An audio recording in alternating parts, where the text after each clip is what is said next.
السلام عليكم ورحمة الله وبركاته. الحمد لله نحمده ونستعينه ونستغفره ونعوذ بالله من شرور أنفسنا ومن سيئات أعمالنا. من يهده الله فلا مضل له ومن يضلل فلا هادي له. وأشهد أن لا إله إلا الله وحده لا شريك له وأشهد أن محمدا عبده ورسوله. اللهم صل على محمد وعلى آل محمد كما صليت على إبراهيم وعلى آل إبراهيم إنك حميد مجيد.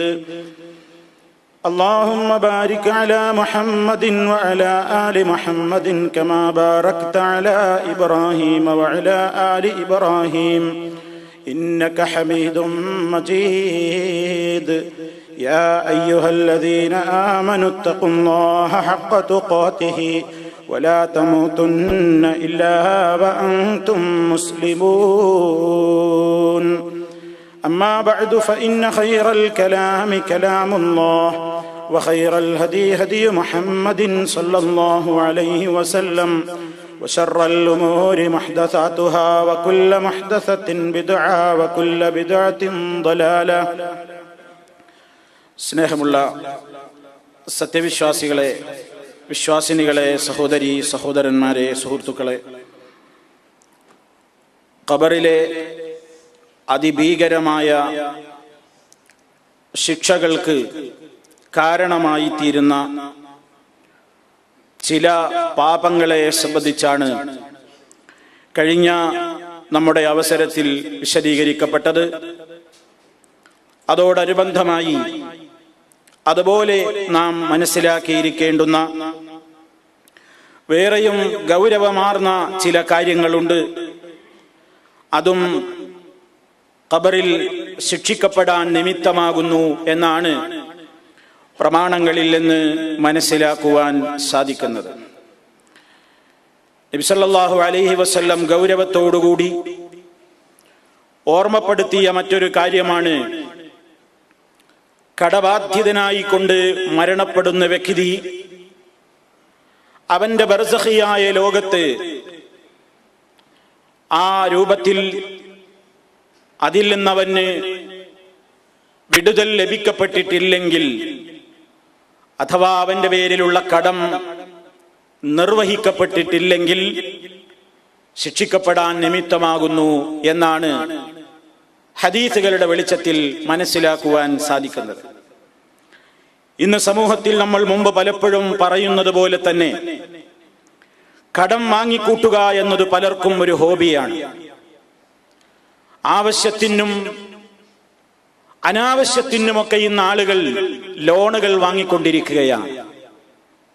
ആർഭാട ജീവിതത്തിന് വേണ്ടി തന്റെ അയൽവാസിയുമായി സാമ്പത്തിക രംഗത്ത് കിടമത്സരം നടത്തുവാൻ വേണ്ടി, നാട്ടിലെ തന്റെ പേരും പ്രശസ്തിയും നിലനിർത്തുവാൻ വേണ്ടി, ആളുകൾക്കിടയിൽ താൻ വലിയ സ്വാധീനമുള്ളവനാണെന്ന് ധ്വനിപ്പിക്കുവാൻ വേണ്ടി, അതുപോലെ തന്നെ കല്യാണ ആവശ്യങ്ങളിൽ പെരുമ കാണിക്കുവാനും ധൂർത്തടിക്കുവാനും പൊങ്ങച്ചം പ്രകടിപ്പിക്കുവാനുമൊക്കെ വേണ്ടി അങ്ങനെ നിരവധി അനവധി കാരണങ്ങളാൽ ആളുകൾ ഇന്ന് കടക്കെണിയിൽ പെട്ടുഴലുകയാണ്.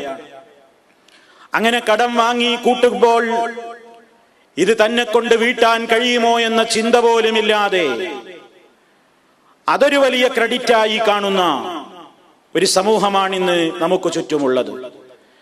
ഗൗരവത്തോടുകൂടി ഓർക്കേണ്ടുന്ന ചില യാഥാർത്ഥ്യങ്ങൾ നമ്മൾ മറക്കരുത്. മഹാനായ നബി സല്ലല്ലാഹു അലൈഹി വസല്ലമിന്റെ കാലത്ത് നടന്ന ചില സംഭവങ്ങൾ, അതിന്റെ ഗൗരവം എത്രത്തോളം ഉണ്ടെന്ന് നമ്മുടെ മനസ്സുകളെ പിടിച്ചുകുലുക്കുന്ന വിധം ഹദീസിന്റെ ഗ്രന്ഥങ്ങളിൽ രേഖപ്പെട്ട് കിടക്കുകയാണ്. സഅദ് ബിൻ ലത്വൽ റളിയല്ലാഹു തആല അൻഹു പറയുകയാണ്, അദ്ദേഹത്തിന്റെ സഹോദരൻ മരണപ്പെട്ടു. വതറക 300 ദിർഹമിൻ, 300 ദിർഹം വെള്ളിയാണ് അദ്ദേഹം ബാക്കിയിട്ട് പോയിട്ടുള്ളത്. വതറക ഇയാലൻ, എന്നാൽ അദ്ദേഹത്തിന് പ്രാരാബ്ധമുള്ള കുടുംബങ്ങളെയും ബാക്കിയാക്കിയിട്ടുണ്ട്.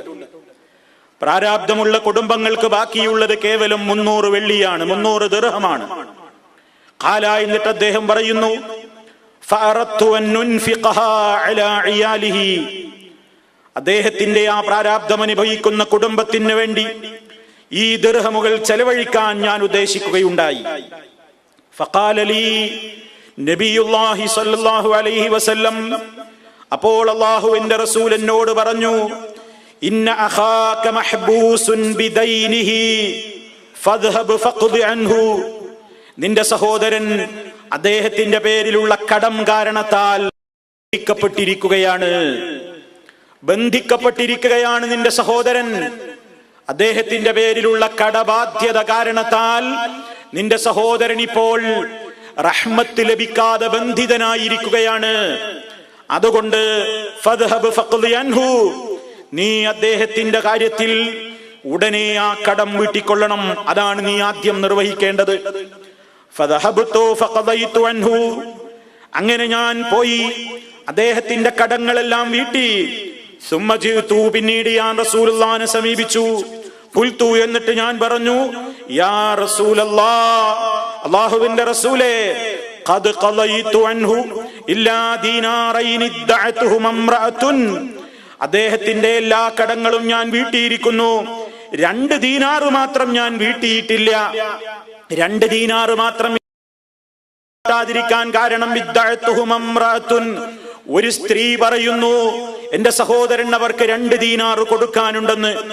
എന്നാൽ വലൈസത്ത് ലഹാ ബയ്യിന, അവരുടെ കയ്യിൽ രേഖയില്ല, അവരുടെ കയ്യിൽ തെളിവൊന്നുമില്ല.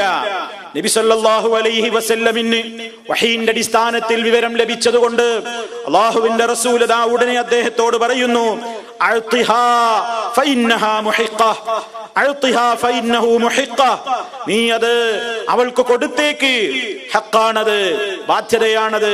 മറ്റൊരു റിപ്പോർട്ടിൽ കാണുന്നത് ഫഇന്നഹാ സ്വാദിഖ, അവൾ സത്യമാണ് പറയുന്നത് എന്നാണ്. അപ്പൊ അതും കൂടെ വീട്ടാൻ നബി സല്ലല്ലാഹു അലൈഹി വസല്ലം പറയുകയാണ്. എന്താണ് ഇതിൽ നിന്ന് മനസ്സിലാക്കേണ്ടത്? കടബാധിതനായി കൊണ്ട് മരണപ്പെടുന്ന വ്യക്തിക്ക് അവന്റെ ഖബറിൽ റഹ്മത്ത് കിട്ടുകയല്ല, അവൻ അദാബിന്റേതായ രൂപത്തിലേക്കാണ് നീങ്ങുന്നത് ഈ കടം കാരണത്താൽ. അതുകൊണ്ട് ബന്ധുക്കൾക്ക് നിർബന്ധമാണ് എത്രയും പെട്ടെന്ന് ആ കടം വീട്ടാൻ സാധ്യമാണോ. മുമ്പൊരിക്കൽ നമ്മൾ ഇവിടെ ഇതേ വിഷയത്തിൽ തന്നെ സൂചിപ്പിച്ചിട്ടുണ്ട് എന്നാണ് എന്റെ ഓർമ്മ. അത് വളരെ കൃത്യമായി തന്നെ നിർവഹിക്കപ്പെടേണ്ടതുണ്ട്. മുതൽ ഓഹരി വെക്കുന്നതിന്റെ മുന്നോടിയായി പോലും പരിശുദ്ധ ഖുർആൻ പറഞ്ഞത്, പരേതന്റെ സ്വത്തുക്കൾ വിഹിതം നടത്തുമ്പോൾ ആ വിഹിതം നടത്തുന്നതിന്റെ മുമ്പേ ചില കണക്കുകൾ നോക്കേണ്ടതുണ്ട്. വിശുദ്ധ ഖുർആൻ പറഞ്ഞത്, മിൻ ബഅദി വസിയ്യത്തിൻ യൂസാ ബിഹാ ഔ ദൈനിൻ, കടബാധ്യതയുണ്ടോ, ഈ പരേതന് കടബാധ്യതയുണ്ടെങ്കിൽ ആ കടങ്ങളൊന്നും ഞങ്ങൾക്കറിയൂല, ഞങ്ങൾക്ക് കിട്ടേണ്ട അവകാശം ഞങ്ങൾക്ക് കിട്ടേണ്ട നേരമാണിത്. ബാപ്പ കടം വരുത്തി വെച്ചിട്ടുണ്ടെങ്കിൽ, അതല്ലെങ്കിൽ ബന്ധുക്കൾ കടം വരുത്തി വെച്ചിട്ടുണ്ടെങ്കിൽ ഞങ്ങൾ എന്ത് പഴച്ചു എന്ന് ചോദിച്ചുകൊണ്ട് ഉടനെ തത്രപ്പാട് മുതൽ ഓഹരി വെക്കുകയല്ല വേണ്ടത്. അയാളുടെ വസിയ്യത്തുകളുണ്ടോ, ആ വസിയ്യത്തുകൾ വീട്ടപ്പെടേണ്ടതുണ്ട്. അയാളുടെ ആ കടബാധ്യതകൾ ഉടനെ തന്നെ വീട്ടപ്പെടേണ്ടതുണ്ട്. പ്രിയപ്പെട്ടവരെ, നാം വല്ലാതെ ഭയപ്പെടേണ്ടതുണ്ട്. നമ്മുടെ കാലശേഷം നമ്മുടേതായ സ്വത്ത് കൈകാര്യം ചെയ്യുന്ന ആളുകൾ അതിന് തയ്യാറാൻ മനസ്സില്ലാത്തവരാളുകളായി പോയാലോ എന്ന് മനസ്സിലാക്കുക. അതുകൊണ്ട് വളരെ ഗൗരവത്തോടുകൂടി എന്നെയും നിങ്ങളെയും ഓർമ്മപ്പെടുത്തുന്നു, കടം വാങ്ങാതിരിക്കുക. അത്യാവശ്യത്തിന് കടം വാങ്ങിയെങ്കിൽ ഉടനടി കൊടുത്തു വീട്ടുക, അതല്ലെങ്കിൽ കൃത്യമായ രേഖകളിൽ രേഖപ്പെടുത്തപ്പെടുക. ഞാൻ മരിച്ചു കഴിഞ്ഞാലും എനിക്കുള്ള ഇടപാടുകളെ സംബന്ധിച്ച് എനിക്ക് കിട്ടാനുള്ളത്, ഞാൻ കൊടുക്കാനുള്ളത് കൃത്യമായ ഒരു ഭാഗത്ത് രേഖപ്പെടുത്തപ്പെട്ട നിലയിൽ എന്റെ മക്കൾ അത് കാണണം, എന്റെ ഭാര്യ അത് കാണണം, എന്റെ ബന്ധുക്കൾ അത് കാണണം. കാണണം, ആ നിലക്ക് രേഖപ്പെടുത്തപ്പെടുകയും അവരത് കൃത്യമായി നിർവഹിക്കാൻ സന്നദ്ധരാവുകയും ചെയ്യുന്നില്ലെങ്കിൽ, പ്രിയപ്പെട്ടവരെ, നമ്മുടെ ഖബറിൽ സ്വസ്ഥതയല്ല, സമാധാനമല്ല, സുരക്ഷിതത്വമല്ല, രക്ഷയല്ല, ശിക്ഷയാണ് ഉണ്ടാകുന്നത്, അസ്വസ്ഥതയാണ് ഉണ്ടാകുന്നത്, അസമാധാനമാണ് ഉണ്ടാകുന്നത്, അശാന്തിയാണ് ഉണ്ടാകുന്നത്. ഇതിൽ നിന്ന് രക്ഷ നേടാൻ അഷ്റഫുൽ ഖൽഖ് സല്ലല്ലാഹു അലൈഹി വസല്ലം പ്രാർത്ഥിക്കാറുണ്ടായിരുന്നില്ലേ? അല്ലാഹുമ്മ ഇന്നി അഊദു ബിക മിനൽ മഅ്സമി വൽ മഗ്റമി. അല്ലാഹുവേ, പാപകരമായ സാഹചര്യങ്ങളിൽ നിന്ന്, കുറ്റങ്ങളിൽ നിന്ന് നിന്നോട് ഞാൻ കാവൽ ചോദിക്കുന്നു. വൽ മഗ്റമി, കടബാധിതനായി പോകുന്ന ഒരവസ്ഥയിൽ നിന്ന് നിന്നോട് ഞാൻ കാവൽ ചോദിക്കുന്നു. അല്ലാഹുമ്മ ഇന്നി അഊദു ബിക മിനൽ ഹമ്മി വൽ ഹസൻ വഅഊദു ബിക മിനൽ ജുബ്നി വൽ ബുഖൽ വഅഊദു ബിക മിൻ ഗലബത്തിദ് ദൈൻ. കടം വന്ന് ബാധ്യത കൂടുന്ന ഒരവസ്ഥയിൽ നിന്ന് ഞാൻ നിന്നോട് കാവൽ ചോദിക്കുന്നു എന്ന് ഹബീബായ റസൂലുള്ളാഹി സ്വല്ലല്ലാഹു അലൈഹി വസല്ലം ഈ സമൂഹത്തിലെ മെമ്പർമാര് പ്രാർത്ഥിക്കാനും ഗൗരവത്തോടു കൂടി അത് മനസ്സിലാക്കുവാനും വേണ്ടി ആഹ്വാനം ചെയ്തിരിക്കുകയാണ്. എത്ര ഗുരുതരമാണ് അതിന്റെ വിഷയം എന്ന് മനസ്സിലാക്കുക. ഇനിയും നോക്കൂ പ്രിയപ്പെട്ടവരെ, മഹാനായ നബി സല്ലല്ലാഹു അലൈഹി വസല്ലം മറ്റൊരു സംഭവം നമുക്ക് വിശദീകരിച്ചു തരികയാണ്. എന്താണ് ആ സംഭവം? നബി സല്ലല്ലാഹു അലൈഹി വസല്ലമിന്റെ അടുക്കൽ ഒരു ജനാസ കൊണ്ടുവരപ്പെടുകയാണ്. ആ ജനാസ കൊണ്ടുവരപ്പെട്ട നേരത്ത് നബി സല്ലല്ലാഹു അലൈഹി വസല്ലം ആളുകൾ പിരിഞ്ഞു പോയപ്പോൾ ആളുകളൊക്കെ ആ ജനാസയുടെ കൂടെ വന്നു. സുബഹിയുടെ നേരത്താണ്. എന്നിട്ട് നബി സല്ലല്ലാഹു അലൈഹി വസല്ലം ചോദിക്കുന്നു, അഹാഹുനാ മിന്നാലി ഫുലാനിൻ അഹദുൻ, ഇന്ന ഈ വ്യക്തിയുടെ കുടുംബക്കാർ ആരെങ്കിലും സ്ഥലത്തുണ്ടോ, ആരെങ്കിലും ഇവിടെയുണ്ടോ എന്ന് നബി സല്ലല്ലാഹു അലൈഹി വസല്ലം ചോദിക്കുമ്പോ ആരും ഒന്നും മിണ്ടുന്നില്ല, ആരും ഒന്നും മിണ്ടുന്നില്ല. അല്ലാഹുവിന്റെ റസൂല് ഗൗരവത്തോടെ ചില കാര്യങ്ങൾ ചോദിക്കുമ്പോ സഹാബിമാര് പലപ്പോഴും പേടിച്ചത് കാരണത്താൽ മിണ്ടാറില്ല. നബി സല്ലല്ലാഹു അലൈഹി വസല്ലം ആ ചോദ്യം 3 തവണ ആവർത്തിച്ചു എന്നാണ് ഹദീസിൽ പറയുന്നത്. ആരെങ്കിലും ഉണ്ടോ ഇദ്ദേഹത്തിന്റെ കുടുംബങ്ങൾ ഇവിടെ? ആരും ഉത്തരം പറയുന്നില്ല. അന്നേരം ഒരാൾ എഴുന്നേറ്റ് നിന്നുകൊണ്ട് ഇതാ എന്ന് പറഞ്ഞുകൊണ്ട് ഫഖാമ റജുലുൻ യജുറു ഇസാറഹു മിൻ മുഅഖരിൻ നാസ്, വളരെ ബാക്കിൽ നിന്ന് ഒരാൾ എഴുന്നേറ്റ് നിന്നിട്ട് പെട്ടെന്ന് വളരെ ധൃതിപ്പെട്ടുകൊണ്ട് നബി സല്ലല്ലാഹു അലൈഹി വസല്ലമിനെ സമീപിച്ചുകൊണ്ട് പറയുന്നു, നബിയേ, ഞാനുണ്ട് അദ്ദേഹത്തിന്റെ കുടുംബക്കാരനായി. فقال له النبي صلى الله عليه وسلم ما منعك في المرتين الأوليين أن تكون أجبتني. 2 തവണ 3 തവണ ഞാൻ പറഞ്ഞിട്ടും എന്തേ നിങ്ങൾ എന്നോട് ജവാബ് പറയാതെ മിണ്ടാതെ മാറി നിന്നത്? ഞാനൊരു നല്ല കാര്യത്തിന് വേണ്ടിയല്ലാതെ നിങ്ങളെ അന്വേഷിച്ചിട്ടില്ല, നല്ലൊരു കാര്യം പറയാൻ വേണ്ടിയല്ലാതെ ഞാൻ നിങ്ങളെ അന്വേഷിച്ചിട്ടില്ല. നിങ്ങളിൽപ്പെട്ട ഒരാള് മഅ്സൂറും ബിദൈരിഹി, കടം കാരണത്താൽ ബന്ധിതനാണ്, സ്വർഗീയമായ സുഖങ്ങൾ അദ്ദേഹത്തിനില്ല. നബി സല്ലല്ലാഹു അലൈഹി വസല്ലം എന്നിട്ട് പഠിപ്പിക്കുന്നു, ഫഇൻ ശിഅ്തും ഫഫുദൂ, നിങ്ങൾ ഉദ്ദേശിക്കുന്നുവെങ്കിൽ അദ്ദേഹത്തെ മോചിപ്പിക്കൂ. വഇൻ ശിഅ്തും ഫാസിലിമൂഹു ഇലാ അദാബില്ലാഹ്, ഇനി നിങ്ങൾ ഉദ്ദേശിക്കുന്നത് അദ്ദേഹത്തെ അള്ളാന്റെ ശിക്ഷയിലേക്ക് ഏൽപ്പിച്ചു കൊടുക്കാനാണെങ്കിൽ അങ്ങനെ ചെയ്തോളൂ. അതല്ല, നിങ്ങൾക്ക് രക്ഷ വേണോ, നിങ്ങളത് പ്രവർത്തിച്ചോളൂ എന്ന് നബി സല്ലല്ലാഹു അലൈഹി വസല്ലം പറയുന്നു. അങ്ങനെ ആ വ്യക്തി എഴുന്നേറ്റ് നിന്നുകൊണ്ട് അദ്ദേഹത്തിന്റെ കാര്യങ്ങൾ നിർവഹിക്കാൻ തയ്യാറാകുന്നു. നോക്കൂ പ്രിയപ്പെട്ടവരെ, നബി സല്ലല്ലാഹു അലൈഹി വസല്ലം ഇവിടെയും വളരെ ഗൗരവത്തോടുകൂടെ ഓർമ്മപ്പെടുത്തുന്ന സംഭവം അത് തന്നെയാണ്. അതാണ് നമ്മൾ മനസ്സിലാക്കേണ്ടത്. ഇനിയും നോക്കൂ, 3-മത്തെ ഒരു സംഭവം. നബി സല്ലല്ലാഹു അലൈഹി വസല്ലമിന്റെ കാലത്ത് തന്നെ ഒരാൾ മരണപ്പെടുന്നു. സഹാബത്ത് പറയുകയാണ്, ഞങ്ങൾ അദ്ദേഹത്തിന്റെ ജനാസ കുളിപ്പിച്ചു, കഫൻ ചെയ്തു. അല്ലാഹുവിന്റെ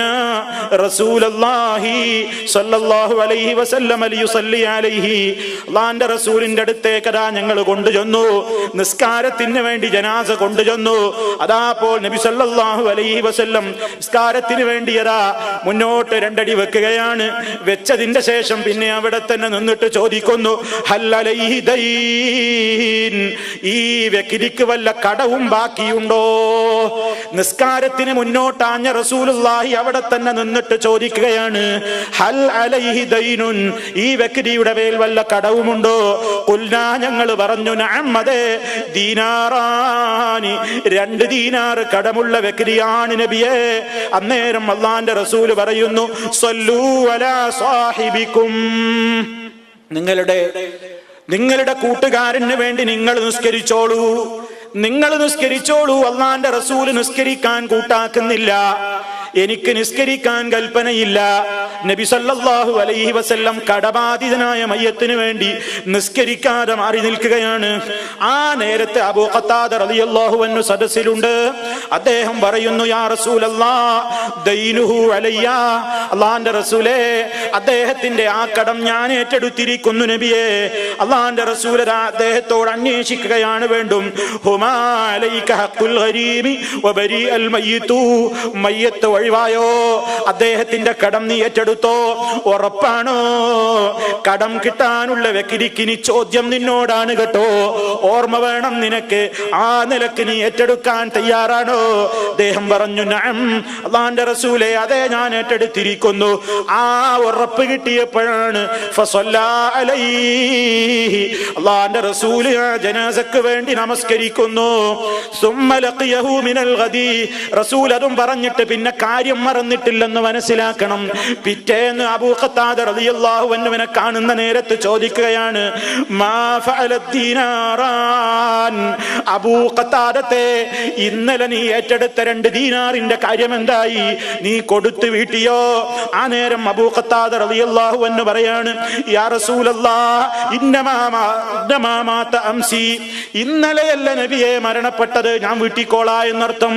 ഇന്നലെ മരിച്ചിട്ടല്ലേയുള്ളൂ, ഞാനത് വീട്ടിക്കോളാം. അങ്ങനെ നബി സല്ലല്ലാഹു അലൈഹി വസല്ലം പിറ്റേന്നും അബൂ ഖത്താദയെ കാണുകയാണ്. മറക്കുന്നില്ലല്ലോ, തന്റെ പ്രിയപ്പെട്ട ഒരു സഹാബിയും ഒരൊറ്റ മുസ്ലിമും ശിക്ഷിക്കപ്പെടരുതെന്ന് ആഗ്രഹിക്കുന്ന നേതാവായ നമ്മുടെ കരളിന്റെ കഷ്ടമായ റഹ്മത്തുൽ ലിൽ ആലമീൻ മുഹമ്മദുർ റസൂലുള്ളാഹി മനസ്സിൽ നിന്നത് പോയിട്ടില്ല. പിറ്റേന്നും അബൂ ഖത്താദ റളിയല്ലാഹു അൻഹുവിനെ കണ്ടപ്പോ ചോദ്യം ആവർത്തിക്കുകയാണ്, അബൂ ഖത്താദത്തെ, മാ ഫഅലത് ദീനാറാൻ, ഏറ്റെടുത്ത ദീനാറിന്റെ കാര്യം എന്തായി? നീ മറന്നുവോ? ആ നേരത്തെ അദ്ദേഹം പറയാണ്, യാ റസൂലല്ലാഹ്, ഖദ് ഖദൈതുഹുമാ, ഞാനത് വീട്ടിയിരിക്കുന്നു നബിയേ, കൊടുത്തു വീട്ടിപ്പോയി നബിയേ. ഫഖാല, അന്നേരം റസൂലുള്ളാഹി പറയാണ്, അൽ ആന, ഇപ്പോഴാണ് ബർദത്ത് അലൈഹി ജിൽദുഹു, അദ്ദേഹത്തിന്റെ തൊലിയതാ തണുത്തുപോയത്, അദ്ദേഹത്തിന്റെ ശിക്ഷിക്കപ്പെടുന്ന അവസ്ഥയിൽ നിന്ന് മോചനമിതാ ഇപ്പോഴേ കിട്ടിയിട്ടുള്ളൂ അബൂ ഖത്താദ. നബി സല്ലല്ലാഹു അലൈഹി വസല്ലം പറയാണ്, എത്ര ഗൗരവത്തോടെ ചിന്തിക്കണം പ്രിയപ്പെട്ടവരെ. ഒരു 2 ദീനാറാണെങ്കിലും, 1 ദീനാറാണെങ്കിലും, ഒരു 10 ദിർഹമാണെങ്കിലും, ഏതാനും ഫിൽസാണെങ്കിലും, ഒരാളോട് ബാധ്യതയുണ്ടെങ്കിൽ ആ ബാധ്യത തീരാതെ, ആ ബാധ്യത നിർവഹിക്കപ്പെടാതെ ഖബറിൽ സ്വസ്ഥതയില്ല, ഖബറിൽ ശാന്തിയില്ല. അനാവശ്യത്തിന് വേണ്ടി, പൊങ്ങച്ചത്തിന് വേണ്ടി, ആർഭാടത്തിന് വേണ്ടി, ദൂർത്തിന് വേണ്ടി, മാമൂലികൾക്ക് വേണ്ടി, പ്രസ്റ്റീജിന്റെ പ്രശ്നത്തിന് വേണ്ടി അതാ ലോൺ എടുത്തുകൊണ്ട് മുടിഞ്ഞു പോയ മനുഷ്യ, ഖബറിൽ എന്ത് സ്വസ്ഥതയാ ഉള്ളത്? ചിന്തിക്കണം, ആലോചിക്കണം, എത്ര ഗുരുതരമാണ്. അതുകൊണ്ട് പ്രിയപ്പെട്ടവരെ, ഒരു തീരുമാനമെടുത്തോ. കടം വാങ്ങിയതുണ്ടെങ്കിൽ ഉടനെ തിരിച്ചു കൊടുത്തോ. ആ അത്യാവശ്യത്തിനല്ലാതെ വാങ്ങിക്കൂടാ. അത് വാങ്ങിയിട്ട് ഉടനെ കൊടുക്കാൻ മനസ്സ് വേണം. അതിൽ പെടാതെ കുടുങ്ങിപ്പോയാൽ നാണക്കേട് കൊണ്ട് മനുഷ്യൻ എന്തൊക്കെ ദുൽമുകൾ ചെയ്യേണ്ടി വരുന്നു. കടക്കെണി കൊണ്ട് പേറുന്ന മനുഷ്യൻ ഈ ഒരു കടക്കെണി കാരണത്താൽ എത്ര വലിയ അപമാനമാണ് അവൻ പേറേണ്ടി വരുന്നത്. പുറത്തിറങ്ങാൻ അവന് സാധിക്കുന്നില്ലല്ലോ. വീട്ടിലേക്ക് ഫോണ് വന്നാൽ ഫോണ് മറ്റൊരാൾക്ക് കൈമാറേണ്ടി വരുന്നു.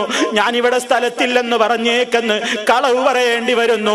മറ്റൊരിടത്ത് യാത്രയിലാണെന്ന് പറഞ്ഞോ എന്ന് നുണ പറയിപ്പിക്കേണ്ടി വരുന്നു. അഥവാ ബന്ധപ്പെട്ട ആളുകളെ നേരിട്ട് കണ്ടുമുട്ടേണ്ടി വന്നാലോ അപ്പോഴും ഈ നാവ് കൊണ്ട് പച്ച നുണ പറയേണ്ടി വരുന്നു, കളവ് ആവർത്തിക്കേണ്ടി വരുന്നു. അങ്ങനെ കടക്കെണിയിൽപ്പെട്ട മനുഷ്യനതാ ഖബറിൽ ശിക്ഷിക്കപ്പെടാൻ നഷ്ടപ്പെടാൻ കാരണമായി തീരുന്ന കള്ളം പറയുക എന്ന അവസ്ഥയിലേക്ക് കൂടി തരം താഴ്ത്തപ്പെടുമ്പോ ചിന്തിച്ചോ, ഒരൊറ്റ പെണ്ണും ഭർത്താവിനോട് ഉപദേശിച്ചു പോകരുത്. ആഭരണം വാങ്ങാൻ കടം വാങ്ങാൻ വേണ്ടി പറഞ്ഞു പോകരുത്. പൊങ്ങച്ചത്തിന് വേണ്ടി കടം വാങ്ങാൻ ഉപദേശിക്കരുത്. അല്ലാഹുവിന്റെ റസൂലിന്റെ കാലത്ത് സ്വഹാബാ പെണ്ണുങ്ങളതാ ഭർത്താവ് വീട്ടിൽ നിന്ന് തൊഴിലിന് വേണ്ടി പുറപ്പെടുന്ന നേരത്ത് വീട്ടിന്റെ പുറത്തിറങ്ങി നിന്നുകൊണ്ട് അതാ യാത്ര അയക്കുന്ന ഭർത്താക്കന്മാരോട് പറയുകയാണ്, ഇന്നാ നസ്ബിറു അലൽ ജൂ. ഓ പ്രിയപ്പെട്ട ഭർത്താവേ, ഞങ്ങൾ വിശപ്പ് സഹിച്ചോളാം. വിശപ്പ് ഞങ്ങൾക്ക് സഹിക്കാൻ സാധിക്കുന്നതാണ്. ദാഹം ഞങ്ങൾക്ക് ക്ഷമിക്കാൻ സാധിക്കുന്നതാണ്. ദുന്യാവിന്റെ പ്രയാസങ്ങളൊക്കെ ഞങ്ങൾ സഹിച്ചോളാം ഭർത്താക്കന്മാരെ. പക്ഷേ വലാകിന്ന ലാ നസ്ബിറു അലന്നാർ. നരകത്തി അത് സഹിക്കാൻ ഞങ്ങളെ കൊണ്ട് പറ്റൂല. അതുകൊണ്ട് ഹറാമായ പൈസയും കൊണ്ട് ഹറാമായ സമ്പാദ്യവും കൊണ്ട് ഇങ്ങോട്ട് കയറി വരല്ല. ഞങ്ങളെ തീറ്റിക്കല്ല, ഞങ്ങളെ ഉടുപ്പിക്കല്ല, ഞങ്ങൾക്ക് വീടെടുക്കല്ല. അങ്ങനെ വസിയത്ത് കൊടുക്കുന്ന പെണ്ണുങ്ങളുള്ളവർ ലോകം കഴിഞ്ഞു പോയി. ഇന്നതാ ഭർത്താക്കന്മാരെ കൊണ്ടതാ ഹറാം ചെയ്യിക്കാൻ വേണ്ടി പ്രേരിപ്പിക്കുന്ന പെണ്ണുങ്ങളാണ്, ഇണകളാണ്, മക്കളാണ്. തോന്നിവാസത്തിന്റെ കാലഘട്ടമാണ്. ഓർത്തോളണം, നമ്മുടെ ഖബറിൽ നമ്മൾ വഹീദൻ ഫരീദാ, ഒറ്റക്കാണ്, ഏകനാണ്. എന്റെ രക്ഷയ്ക്ക് എന്റെ അമലല്ലാതെ തുണയില്ല. അതുകൊണ്ട് ഈ അനാവശ്യത്തിനും ആർഭാടത്തിനൊക്കെ വേണ്ടി ഈ കടം വാങ്ങി ക്രെഡിറ്റ് കാർഡ് എടുത്ത് അതൊരു ക്രെഡിറ്റായി കൊണ്ട് നടക്കുന്ന പരിപാടി ഒന്ന് അവസാനിപ്പിച്ചേക്കണം പ്രിയപ്പെട്ടവരെ. നമുക്കത് വേണ്ട. അത് നമ്മുടെ പരലോകത്തെ നശിപ്പിക്കും. അത് നമ്മുടെ സ്വസ്ഥതയെ അത് ഏറ്റവും വലിയ അപകടത്തിലേക്ക് ആഴ്ത്തിക്കളയും എന്ന് നമ്മൾ ഗൗരവത്തോടുകൂടെ ഓർക്കണം. ശിക്ഷിക്കപ്പെടാൻ കാരണമായ ഗൗരവമായ സംഗതിയാണത് എന്ന് എന്നോടും നിങ്ങളോടും പ്രിയപ്പെട്ടവരെ ഓർമ്മപ്പെടുത്തുകയാണ്. ഇനി പ്രിയപ്പെട്ടവരെ, നിങ്ങൾ നോക്കൂ, നബി സല്ലല്ലാഹു അലൈഹി വസല്ലം അതാ വേറെയും ചില കാര്യങ്ങളെ സംബന്ധിച്ച് ഓർമ്മപ്പെടുത്തുന്നു. അതിൽപ്പെട്ട ഒരു സംഗതിയാണ് അൽ ഗുലൂലു, വഞ്ചന നടത്തുക എന്നത്.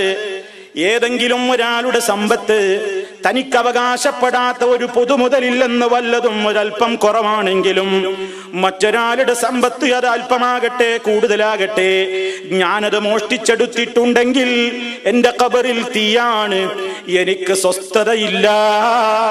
ഹബീബായ നബി സല്ലല്ലാഹു അലൈഹി വസല്ലം അതിന്റെ ഗൗരവം ഓർമ്മപ്പെടുത്തുന്ന ഒന്ന് രണ്ട് സംഗതികൾ നമുക്ക് പഠിപ്പിച്ചു തരുന്നു.